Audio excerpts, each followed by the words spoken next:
G'day guys, welcome to my RXY's feature video. Today I'm going to be talking to you guys about NRL's Round 11's recap preview for 2023 guys, so let's get started.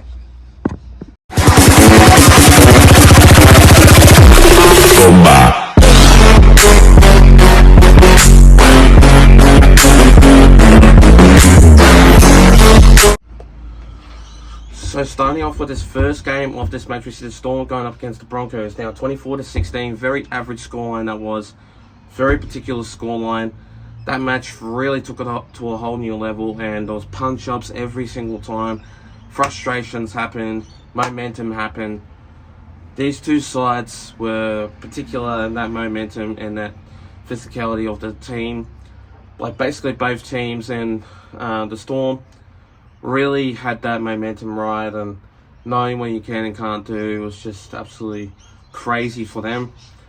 But in this match, like, they took it to a whole new level, and I just thought Cameron Munster, Jerome Hughes, all of them played pretty much an average game of football. So did Patrick Carrigan, Hobie Farnworth, Reece Walsh, and so on and so on. So I just thought in this game, the Melbourne Storm were absolutely a really good team in this game, and there was so many punch-ups, hit drops, frustrations happened, and I just thought in that match, wow, did I see this game in this match really had a fight. Because obviously that match was obviously interesting, and that game wasn't boring or just entertaining. It was a good game, average match, spot on game. It wasn't boring and wasn't like hard and all that, but yeah, 24-16, very average scoreline in this match, and Melbourne Storm took it to a whole new level in this game to beat the Brisbane Broncos in this match. The next game of this match, we see the Bulldogs going up against the Warriors. Now 24-12, the Warriors had it in the bag. Bulldogs were absolutely sloppy in that match, and I just thought, wow. So I had some really good feelings that if the Warriors were going to win, but I knew for a fact that the Bulldogs and the Warriors was going to be like a shit game, and obviously was. For a fact that in this match really had a good fight, I just thought in this game, wow, a lot of energy happened in this game. A lot of matches played in this game, and wow, it wasn't really identical. And the Warriors, I just thought because of that, I thought that in myself, the Warriors weren't going to win, but apparently they did. And the Bulldogs really played sloppy in this game, and wow, were the Warriors playing absolutely really good in their first half and second half. But basically, I just thought in the first half the Bulldogs were playing all right, but then again in the second half the Bulldogs were playing absolutely sloppy in this game. But then again, that's how the way you want to play your football, right? But it was pretty much identical. But anyway, that match was absolutely shit game. Didn't really like it at all. That match was not really good and wasn't entertaining anyway. Now, in the next game of this match, we see the Panthers going up against the Roosters. Now, in this game, another great game this was. Basically the Roosters played absolutely sloppy in this game. 48-4. Really smashing the Roosters in this game, and wow. I don't think that the Roosters were going to win in this game, because obviously it was the Panthers' home game. But then again, I thought in my like predictions last week, the Panthers weren't going to play as good because in the upcoming season they weren't playing as good at all. And so now they're just slowly winning from every single round and basically training really hard, and they're just capitalising and knowing what you can and can't do. But for the Roosters,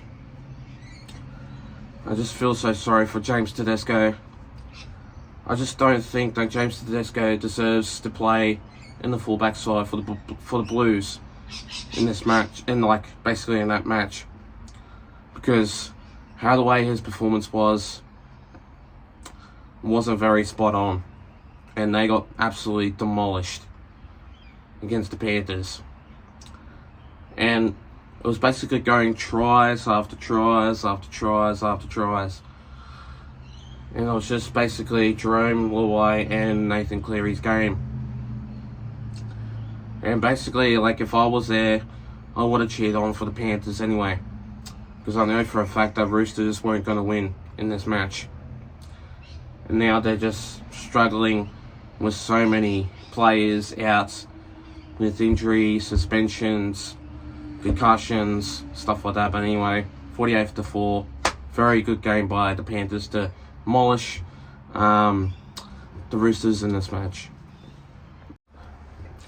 The next game of this match, we see the Rabbitohs going up against the West Tigers. Now, another game that wasn't really good at all. I was down at Canberra to watch this Rabbitohs and the West Tigers game. But then again, I was just getting into the Canberra Stadium, and I didn't realise they had that screen there, so I did watch the Rabbitohs play against the West Tigers in that match. So the West Tigers played absolutely crap, shit, and they weren't really capitalising at all. And I know for a fact that going up against the Rabbitohs are a pretty good team, with Latrell Mitchell, Cody Walker, Isaiah Tass, like Lachlan Ilias, you name it. Like, all those players out there really capitalised against the West Tigers in this match. 20 points to 0, which I thought that in this game, basically, the Rabbitohs were on $1.15 and the West Tigers were on $5.50. So that would have said, basically, into this match, that the West Tigers definitely weren't going to win in this game. And then again, the Rabbitohs were going to definitely beat the West Tigers in this game. And so, in this match, I would have thought that Latrell Mitchell played a really spectacular match. But then again, I just thought, wow, did he play a really good game? And so did Cody Walker, so did Isaiah Tass. But then again, I would have thought that the West Tigers were going to get like a try or a try assist, but not like a try assist, but like a try or a goal or something like that. But apparently they didn't. So yeah, that match was basically identical, and the Rabbitohs did win 20 points to 0. The next game of this match, we see the Cowboys going up against the Dragons. Now 42-22. I was at GIO Stadium when I had that big screen again, when I was watching the Cowboys and the Dragons in this match, and I would have thought in this game the Dragons didn't play good in the second half, but they played good in the first half, scoring like 3 tries or basically 4, but I wouldn't really know what it was. But yeah, then again, the Cowboys were just all over them, and luckily I said that Chad Townsend is the best player in his game, because he is. People may think that, oh, no, he's not like the best player. He is. Then again, if he would have played like terrible, he would have tried and tried and tried. Basically, he would have continued training hard and knowing what you can and can't do, but he would have tried and tried and tried. So I reckon he would have been the best player in this match for sure. But Then again, Murray Taulagi basically played his really good game. So did Tommy Dearden. But Scott Drinkwater did play his game correctly, and yeah, I just thought, wow. But then again, the Dragons in the second half were scoring back-to-back tries in that match. And I just thought the Cowboys did play pretty good, and yeah, scoring a number of tries to beat the Dragons in this match in their home game. 42-22 was absolutely very amazing by the Cowboys to improve their attack and defense to win this game against the Dragons. Now, finally, Raiders versus the Eels. This game, I was there in this match, vlogging this match. That game was pretty much identical, and for you fans out there would have thought, oh, that stadium was going to be really cold and all this type of stuff. Basically, it wasn't, because I had a very strong jacket of mine that covered me all the way down below, and to the point where I wore it, it was just remarkable. But then again, I'm not talking about that, I'm talking about the footy. So, basically the Eels, I just thought you guys played well, but not like particularly well. But no Mitchell Moses, so Jacob Arthur went to that number 7 slot for the team. And I just thought, wow, did he play great? Which I thought he didn't, because I don't really like him at all. He's not a good player. And for a fact that Jacob Arthur in that side was playing all good, playing all right, but it wasn't pretty much a good game by the Eels, because obviously no Mitchell Moses, no Parramatta Eels at all, so they would have lost in this match, definitely for sure. But anyway, the Raiders in this match, 26-18, finally capitalised in their home game to beat the Parramatta Eels in this match, 26-18 in this game for sure. And I was in that game, so make sure you check that vlog out. I basically posted it a couple of days ago, so go and check that out anyway. The next game of this match, we see the Knights going up against the Titans. Now, another game that really capitalised against the Titans. Historically, a very big upset, 46-26. I would have thought that the Newcastle Knights were going to definitely struggle in this game, and the Titans were going to put so many points on against the Newcastle Knights, but that didn't happen. It was basically the opposite. Now, Kalyn Ponga played historically well, but any other places, any other stadiums that he would have played against, he doesn't play well. But in his own game, he plays historically well. Now, I've got to give credit to him. I know for a fact that he's not the best player, but he is. I've got to give him credit.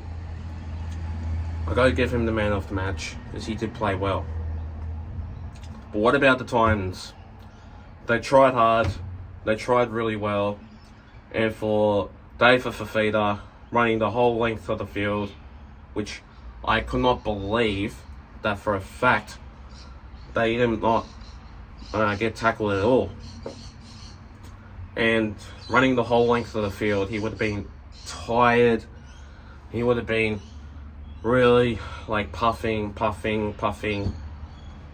And he obviously did, because running the whole length of the field when you are a forward, you're basically gonna burn your gas off. So in this match, the Titans played really well, and so did the Knights in this match. So I just got to give credit to Kalyn Ponga in this match. Played a really good game, and finally the Newcastle Knights did win against the Gold Coast Lions 46-26 in this game.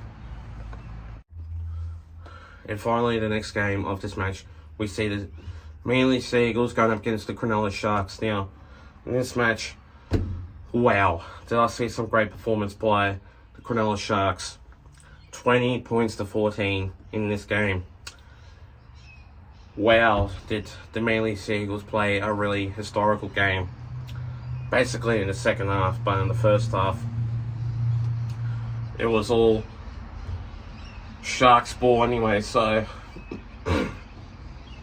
in this match, historically, the Sharks did play an authentic game of football, and like they basically had it all game, and every single time like they had the ball, which I know for a fact that Manly Sea Eagles didn't have the ball all game. I just would have thought that the Manly Sea Eagles were going to come out on top and put so many points on against the Cronulla Sharks, but that didn't happen. And basically, I just would have thought that Tom Trbojevic did play alright, but not his best game of football at all. But with no Jake Trbojevic, I just would have thought that whoever was number 10 played alright. But with the Cronulla Sharks, Will Kennedy played a pretty much ideal game. So did Ronaldo Mulitalo with his try. I think he scored 3 or 2 tries in that game, but I'm not exactly too sure. The Sharks did play really well. Spectacular game of football in Brookvale Oval. Basically points bet or Lotto Land, however you would want to say it, but they played well against the Manly Sea Eagles in this match, 20 points to 14. And thanks guys for watching this video. Make sure you do like and subscribe, and I'll see you guys next time.